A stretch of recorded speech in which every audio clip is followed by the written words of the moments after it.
This is a Tesla coil. It's a pretty cool electrical device, and it was created by Nikola Tesla. Basically, this device creates high voltage, low current, and high frequency electricity, and it can create wireless electric fields and even huge lightning bolts. But first, before we get straight into it, think about this. What if, a couple years from now, everything we had was wirelessly charged? Or what if when we drive onto our driveway, our car batteries would wirelessly charge?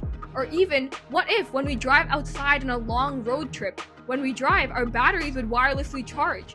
Honestly, this is all possible, and it can happen on similar principles like the Tesla coil. So now, let's take a look at how a Tesla coil works. What's behind the Tesla coil? How does the circuit diagram of a Tesla coil work? In this case, we're looking at an actual large-scale Tesla coil, not a mini Tesla coil, an actual real one. So, like all circuits, we start off with our power source. In this case, it's an AC power source. So, it's around 240 volts approximately. We would not use something like a household outlet because those, although they are AC sources, they also have a max rating of around 15 to 20 amps. So that would not work for a Tesla coil at all, and if we used it, it would just end up tripping the circuit breakers, and that would not work. So we have our AC source. Then connected straight to it, we have a high voltage transformer, which is this part. And this is specifically a step-up transformer. What it does is you have your initial voltage, and it steps it up to thousands and thousands and thousands of volts. So that's what we have here. This circuit right here, we have our stepped up voltage. It's connected to our high voltage capacitor, and then that's connected there. We also have a spark gap. And what a spark gap is it's basically just two conductive metal plates, and in between them there's a gap. That's why it's called a spark gap. And the gap in between them is air, and air is insulating, so nothing can really travel between it when there's air in between it. So right now, this part of the circuit is just open, so nothing can flow across this part of the circuit. So of course, we still have this part of the circuit, and this is a closed circuit. So the stepped up voltage here is charging up the capacitor, and we know a capacitor stores electric charge and it gets charged up, and then when it gets a closed circuit, it discharges. So in this case, this high voltage capacitor is getting charged up. And this capacitor cannot discharge yet because there's no path for it to discharge. It can't discharge this way, right? Because there's an open gap here. So it starts to charge up and charge up and charge up, and the voltage in it increases. And now what happens is the air around this high voltage capacitor and the air around the spark gap starts to ionize. What that means is all of the electrons on the air around it are getting stolen. They're getting stripped. The air is getting stripped of electrons, and that is creating plasma. Now, plasma is actually conductive. So there's plasma in between the spark gap instead of air. Air was insulating, so nothing can travel through it, but now there's plasma in between the spark gap. So now it's conductive. It's a closed circuit. So that means the high voltage capacitor can actually discharge. So what it does is it discharges, sends the current through the spark gap and to the primary coil. And we know because of simple laws of electromagnetism, whenever there is a current in a coil, it generates a magnetic field. So now we have a magnetic field here.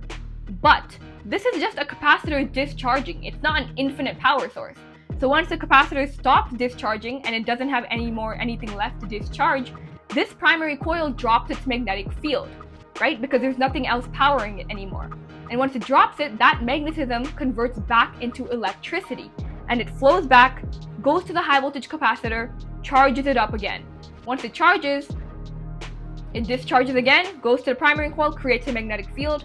Then the magnetic field drops once this is done discharging, flows back, charges it up. So it's a cycle. And what basically happens is the primary coil, like the magnetic field turns on, stops. It turns on, stops.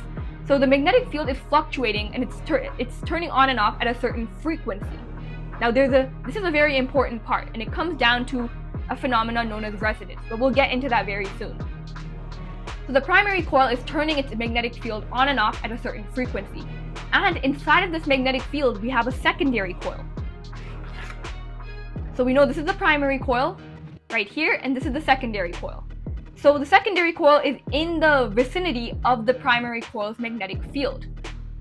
So what that means is we know, because of electromagnetism again, when a magnetic field is exposed to a coil like this, an electric current is induced. So the magnetic field is inducing an electric current inside the secondary coil. And we already know that the primary coil is turning on and off at a certain frequency, which means that like an electric current is getting induced at the same frequency. So both of these are tuned at the same frequency. This is known as resonance. It's basically a phenomenon where like a system like this vibrates at its max frequency, at max amplitude, because it's getting external pushes at that frequency. So think of it like a swing on a playground, right? You push the swing. If you push it at the right time, it'll get faster and faster and it'll go higher and higher. But if you push it at the wrong time, it can start to slow it down.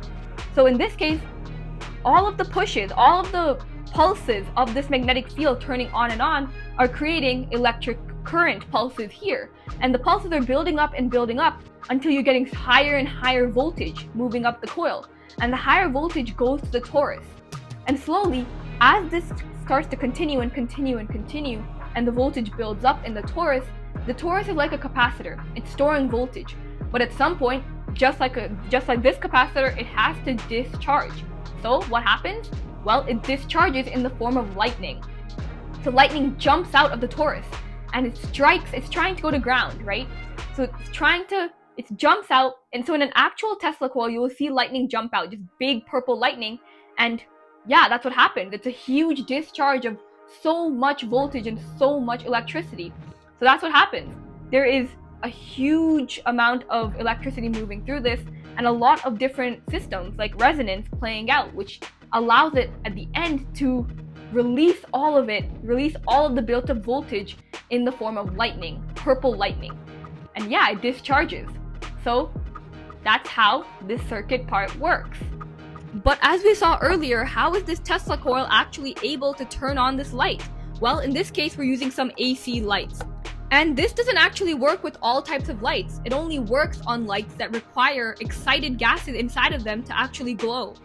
How it works is that the Tesla coil actually creates a strong electromagnetic field. And when you bring a light near this field, the powerful field actually ionizes and excites the gases inside of the bulb.